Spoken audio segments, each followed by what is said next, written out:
Jamani mnaotumia hizi simu, hali zenu huko zipoje? Mimi kiukweli hali yangu ni mbaya sana.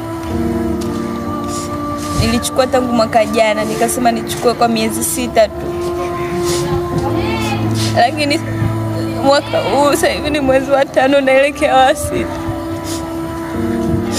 Sijamaliza deni. Na sijui nitalipa nini.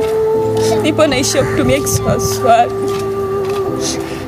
Hapa ilipo simu imezima, nimebaki tu kuweka picha ya magari.